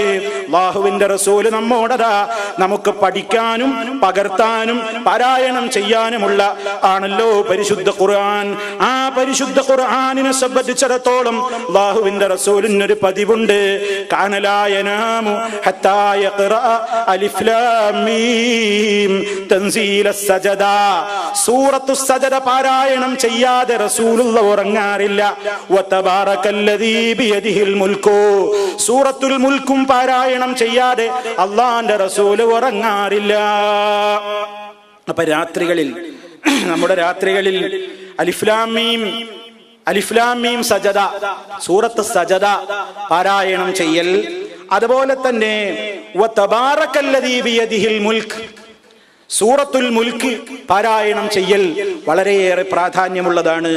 മറ്റൊരു ഹസനായ പരമ്പരയോടുകൂടി വന്നിട്ടുള്ള മറ്റൊരു റിപ്പോർട്ടിൽ കാണാം, സൂറത്തു തബാറക ഹിയൽ മാനിയതു മിൻ അദാബിൽ ഖബരി, തബാറക സൂറത്ത് ഖബർ ശിക്ഷയിൽ നിന്നുള്ള സുരക്ഷിതത്വമാണ്. ഖബർ ശിക്ഷയിൽ നിന്ന് നമുക്ക് തടസ്സമായി നിൽക്കുന്ന ഒരു പ്രത്യേകത സൂറത്തുൽ മുൽക്കിനുണ്ട്. നബി സല്ലല്ലാഹു അലൈഹി വസല്ലം അത് പാരായണം ചെയ്യാതെ ഉറങ്ങാറില്ല. നമ്മൾ സൂറത്തുൽ മുൽക്ക് ഓരുന്നത് പോയിട്ട് സുബ്ഹാനല്ലാഹ് 33 തവണ പറയാതെ അല്ലാഹുവിന്റെ റസൂൽ ഉറങ്ങാറില്ല. നമ്മളോ വുളു എടുക്കാറുണ്ട്, എന്തെല്ലാം സുന്നത്തുകൾ ആ വിഷയത്തിൽ ചെയ്യാറുണ്ട്. നമ്മളത് ചെയ്യാറുണ്ടോ? നബി സല്ലല്ലാഹു അലൈഹി വസല്ലം ഇതൊക്കെ വളരെ ശ്രദ്ധയോടുകൂടെ ചെയ്തത് അവിടുത്തെ ഖബറിൽ രക്ഷ കിട്ടാനൊന്നുമല്ല, അവിടുത്തെ ഖബറിൽ എന്നും രക്ഷയാണ്. അവിടുന്ന് വലിയ ഉന്നതമായ സ്വർഗീയ സുഖസൗകര്യങ്ങളിലാണ്. എന്നാൽ ഈ കാര്യങ്ങളൊക്കെ നമുക്ക് പഠിപ്പിച്ചു തന്നത് എന്തിനാ? ലോകത്തിന് മുഴുവൻ നന്മ വരണമെന്ന് ആശിച്ച ഹബീബായ റസൂലുള്ളാഹി സ്വല്ലല്ലാഹു അലൈഹി വസല്ലം അതാ തന്റെ ഉമ്മത്തിന് ഉപകാരമുള്ള മുഴുവനും പറഞ്ഞു തന്നു. സ്വർഗത്തിലേക്ക് അടുപ്പിക്കുന്ന മുഴുവനും ഞാൻ പറഞ്ഞു തന്നു. നരകത്തിലേക്ക് വീഴാൻ സാധ്യതയുള്ളതെന്തും ഞാൻ വിലക്കുകയും ചെയ്തു എന്ന് നബി സല്ലല്ലാഹു അലൈഹി വസല്ലം പറഞ്ഞല്ലോ. പക്ഷേ നമുക്കത് വേണോ? നമ്മൾ ഇന്നത് സ്വീകരിക്കുന്നുണ്ടോ? 100 വട്ടം നമ്മുടെ കാര്യത്തെക്കുറിച്ച് നമ്മളൊന്ന് ആലോചിക്കുന്നത് നല്ലത് തന്നെ. വളരെ ആലോചിക്കണം.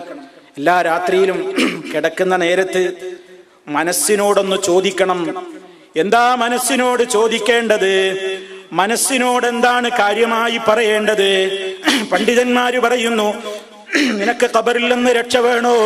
നീ എന്ത് ചെയ്യണം? അതാണ് രാത്രിയിൽ നീ ഉറങ്ങാൻ ഉദ്ദേശിക്കുമ്പോ നീ ഇരുന്നിട്ട് യുഹാസിബു നഫ്സഹു ഫീഹാ, ആ സമയത്ത് നീ നിന്റെ മനസ്സിനോടൊന്ന് വിചാരണ നടത്തൂ. ഇന്നത്തെ ദിവസം ഞാൻ എന്തൊക്കെയാണ് നേടിയത്? ഇന്നത്തെ ദിവസം എനിക്ക് എന്തൊക്കെയാണ് നഷ്ടപ്പെട്ടത്? ഓരോരുത്തരും ഉറങ്ങുന്നതിന്റെ മുമ്പേ ഒരല്പനേരമൊന്ന് ആത്മവിചാരണക്ക് സന്നദ്ധനാവണം. എന്നിട്ടവൻ അല്ലാഹുവിനോട് ആത്മാർത്ഥമായി തൗബ ചെയ്യണം. ആ തൗബയുടെ മേലായി കൊണ്ടവൻ കിടന്നുറങ്ങണം.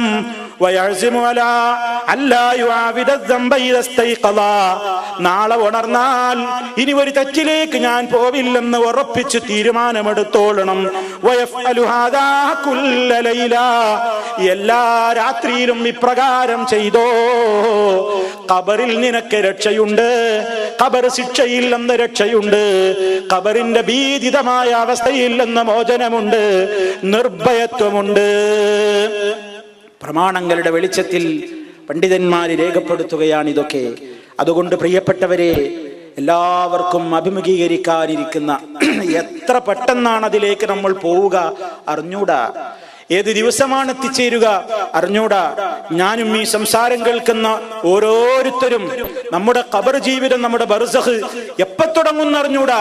തൊട്ടടുത്ത നിമിഷങ്ങളിലായേക്കാം, തൊട്ടടുത്ത മണിക്കൂറുകളിലായേക്കാം, അറിഞ്ഞുകൂടാ. അതുകൊണ്ട് റബ്ബിനോട് ഖേദിച്ചു മടങ്ങണം. റബ്ബിനോട് പറയണം, റബ്ബേ വന്നുപോയ തിന്മകൾ മാപ്പാക്കണം. ഇനി ഞാൻ എന്റെ തിന്മകളിലേക്ക് മടങ്ങൂല. അള്ളാന്റെ കണ്ണുകളെ വെട്ടിക്കാൻ എനിക്കാവില്ല. ആര് കാണുന്നില്ലെങ്കിലും പ്രിയപ്പെട്ടവരെ, ഉപ്പ കാണുന്നില്ല, ഉമ്മ കാണുന്നില്ല, വീട്ടുകാര് കാണുന്നില്ല, നാട്ടുകാര് കാണുന്നില്ല, കുടുംബങ്ങൾ കാണുന്നില്ല. ഞാൻ എന്റെ ഒറ്റക്കുള്ള സ്വതന്ത്രമായ ഒരു ലോകത്താണ്. പക്ഷേ ഇന്ന റബ്ബക ബിൽ മിർസാദ്, നിന്റെ റബ്ബ് വീക്ഷിച്ചിരിക്കുന്നവൻ തന്നെയാണ്. ആ കണ്ണുകൾക്ക് ഉറക്കമില്ല, ആ കണ്ണുകൾക്ക് മയക്കമില്ല. അവനെല്ലാം കാണുന്നു, അവനെല്ലാം കേൾക്കുന്നു, അവനെല്ലാം അറിയുന്നു. ആ ബോധത്തോടെ ജീവിക്കണേ എന്ന് ആവർത്തിച്ച് എന്നോടും നിങ്ങളോടും ഉണർത്തുന്നു. അർഹമുർ-റഹീമീനായ റബ്ബ് ഖബറിലെ ശിക്ഷകളിൽ നിന്ന് നമ്മെ എല്ലാവരെയും രക്ഷപ്പെടുത്തുമാറാകട്ടെ. എല്ലാവിധ പ്രയാസങ്ങളിൽ നിന്നും അല്ലാഹു നമുക്ക് കാവൽ നൽകുമാറാകട്ടെ. മാരകമായ രോഗങ്ങളിൽ നിന്ന്, സഹിക്കാനാവാത്ത പരീക്ഷണങ്ങളിൽ നിന്ന്, മാനസികവും ശാരീരികവും നിന്ന്, ന്യൂനതകളിൽ നിന്ന്, കുഴപ്പങ്ങളിൽ നിന്ന് അല്ലാഹു നമ്മയും നമ്മുടെ കുടുംബത്തെയും കാത്ത് രക്ഷിക്കുമാറാകട്ടെ. എല്ലാവിധത്തിലുള്ള പ്രതിസന്ധികളിലും നാഥൻ തുണയാകുമാറാകട്ടെ. നമ്മിൽ മരണപ്പെട്ടു പോയ ആളുകൾക്ക് അല്ലാഹു മഗ്ഫിറത്ത് നൽകുമാറാകട്ടെ. എല്ലാവിധത്തിലുള്ളകളിൽ നിന്നും അവർക്ക് രക്ഷ നൽകുമാറാകട്ടെ. നമ്മയും അവരെയും അല്ലാഹു അവന്റെ ജന്നാത്തുൻ നഈമിൽ ഒരുമിച്ച് ചേർക്കുമാറാകട്ടെ. നാഥ, പറയുന്നതും കേൾക്കുന്നതുമായ കാര്യങ്ങളെ ജീവിതത്തിൽ പ്രവർത്തിക്കുവാനുള്ള സൗഭാഗ്യം നൽകിക്കൊണ്ട് ഇഖ്ലാസുള്ളവരിൽ നീ ഞങ്ങളെ ഉൾപ്പെടുത്തണമേ. നാഥ, പറയുന്നതൊന്ന്, കേൾക്കുന്നതൊന്ന്, പ്രവർത്തിക്കുന്നതൊന്ന്, പെരുമാറുന്നതൊന്ന്, ആ രൂപത്തിലുള്ള കാപട്യമുള്ള ഭാഗ്യന്മാരിൽ നിന്ന് അല്ലാഹുവേ നീ ഞങ്ങളെ എല്ലാവരെയും കാത്ത് രക്ഷിക്കുമാറാകണമേ. റബ്ബനാ തഖബ്ബൽ മിന്നാ ഇന്നക അൻതസ് സമീഉൽ അലീം വതുബ് അലൈനാ ഇന്നക അൻതൽ തവ്വാബുർ റഹീം വഗ്ഫിർ ലനാ ഇന്നക അൻതൽ ഗഫൂറുർ റഹീം വഫനാ മുസ്ലിമ വഅൽഹിഖ്നാ ബിസ്സാലിഹീൻ വൽഹംദുലില്ലാഹി റബ്ബിൽ ആലമീൻ. അല്ലാഹുമ്മ സ്വല്ലി അലാ മുഹമ്മദിൻ വഅലാ ആലി മുഹമ്മദ്. വസ്സലാമു അലൈക്കും വറഹ്മത്തുള്ളാഹി വബറകാതുഹു.